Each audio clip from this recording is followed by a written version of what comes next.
ఆ విగ్రహాన్ని దొంగలించిన వాడు మీ కూటమి కార్యకర్తేనంటగా అంటూ సోషల్ మీడియాలో వీడియోలు పుంకాలుగా వైరల్ అవుతున్నాయి. ఎందుకంటే గత 2 రోజుల క్రితం తిరుమలకు కాలినడకన వెళ్ళే దారిలో ఆంజనేయ స్వామి విగ్రహం మాయమైంది. ఈ విగ్రహాన్ని దొంగలించిన వాళ్ళు ఎవరు అని వైసీపీ నాయకులు ప్రశ్నించడం జరిగింది. ముఖ్యంగా మాజీ TTD board chairman Karunakar Reddy గారు ఈ విషయంపై ప్రెస్ మీట్ పెట్టి మరి ఆయన ఈ ప్రభుత్వం యొక్క పనితీరును, మన TTD board chairman BR Naidu యొక్క పనితీరును ఆయన ప్రశ్నించడం జరిగింది. ఈ ప్రభుత్వంలో అన్ని తప్పులే జరుగుతున్నాయి అని, తిరుమలలో జరుగుతున్న అన్యాయాలపై ఆయన ప్రశ్నిస్తే వైసీపీ నాయకులే ఈ పని చేశారంటూ ఎదురుదాడికి దిగారు ఈ కూటమి నాయకులు. పోనీ ఎదురుదాడికి దిగిన ఈ కూటమి నాయకులకు ఇప్పుడు సోషల్ మీడియాలో నెటిజన్లంతా కూడా ఆ విగ్రహాన్ని దొంగలించింది మీ కూటమి కార్యకర్తేనంటగా, మీ తెలుగుదేశం పార్టీ కార్యకర్తేనంటగా, మీ టీడీపీ ముఖ్య నాయకుడు అనుచరుడేనంటగా అంటూ సోషల్ మీడియాలో వీడియోలను వైరల్ చేస్తున్నారు. ఒక్కసారి సోషల్ మీడియాలో వైరల్ అవుతున్న ఈ వీడియో చూసిన తర్వాత దీనిపై మళ్ళీ క్లుప్తంగా మనం విశ్లేషించుకుందాం. రోజు 7వ మైల్లో ఎవడో ఒక అగాతుడు, నాకు మా అనుమానం నువ్వే పంపించినావు ఇవనైనా ఇవన్నీ సైడ్ ట్రాక్ చేయడానికి, ఈ గిబ్జాలు బయట రాకూడదు చెప్పి ఈయన ఏమైనా పంపించి ఆంజనేయ స్వామి ఎత్తుకొచ్చాడు చెప్పినాడేమో. అట్టే ఉంది చూస్తా అంటే. ఇక తిరుమలలో ఆంజనేయ స్వామి విగ్రహం చోరీ చేసింది టీడీపీ నాయకుడు అని తేలింది. నిందితుడిని అరెస్ట్ చేస్తున్న పోలీసులు అతని వివరాలు వెల్లడించారు. నిందితుడిని విశాఖ జిల్లా భీమిలి నియోజకవర్గం టీ నగరపాలెంకు చెందిన పొన్నూరు జశ్వంత్ కుమార్ గా గుర్తించారు. నిందితుడు తెలుగుదేశం పార్టీలో క్రియాశీలకంగా పనిచేస్తున్నట్లుగా తెలుస్తోంది. తిరుమల టౌన్ హాల్ రోడ్ లో ఆంజనేయ స్వామి పెద్ద విగ్రహం దగ్గర ఉన్నటువంటి ఒక చిన్న విగ్రహాన్ని ఒక గుర్తు తెలియని వ్యక్తి తీసుకెళ్లాడు. మనకు ఈ కేసులో ముద్దాయి పొన్నూరు జశ్వంత్ కుమార్ అని మనకు ఎస్టాబ్లిష్ అయిపోయింది. ఇతను టీ నగరపాలెం భీమునిపట్నం విశాఖపట్నం జిల్లాకు సంబంధించిన వ్యక్తిగా మనకు ఎస్టాబ్లిష్ అయింది. ఇప్పుడు ఎక్కడ కొట్టాలరా నిన్ను?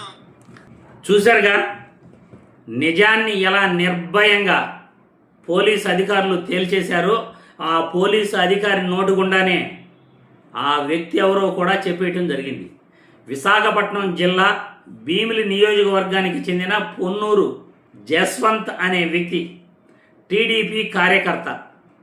లోకేష్ బాబుతో ఫోటోలు దిగున్నాడు, గంటా శ్రీనివాసరావుతో ఫోటోలు దిగున్నాడు, రఘురామకృష్ణరాజుతో ఫోటోలు దిగున్నాడు.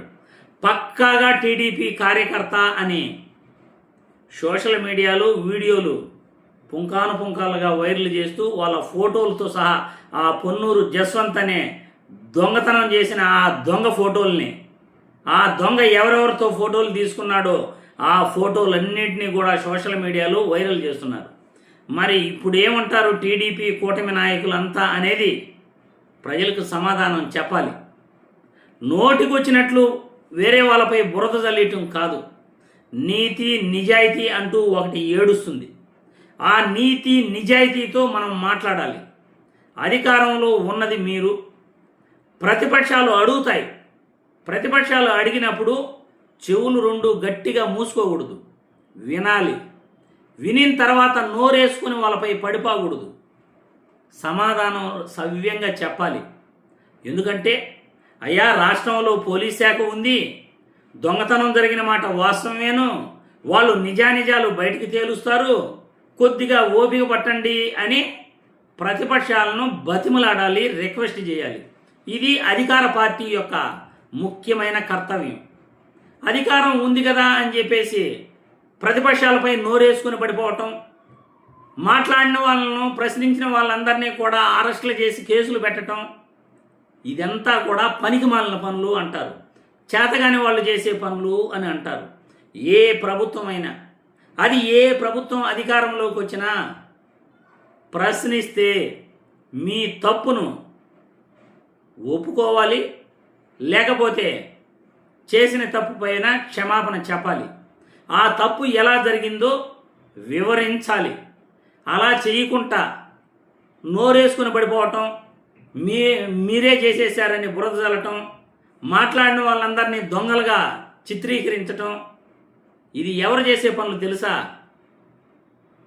చదువు సంధ్య రాని పనికి మాలిన వాళ్ళు చేసే పనులు.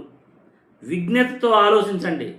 ప్రభుత్వంలో ఉన్నవాళ్ళు వినండి, ఆలోచించి మాట్లాడండి, విజ్ఞతతో వ్యవహరించండి, ఓపికగా సమాధానం చెప్పండి.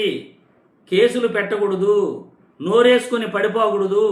ఇప్పుడు మీ కూటమి నాయకుడే దొంగ అని సోషల్ మీడియాలో వైరల్ అవుతున్న వీడియోలన్నింటికీ మీరు ఏం సమాధానం చెప్తారు అని నేను ఈ వీడియో ద్వారా టీడీపీ కూటమి నాయకులందరినీ కూడా ప్రశ్నిస్తున్నాను.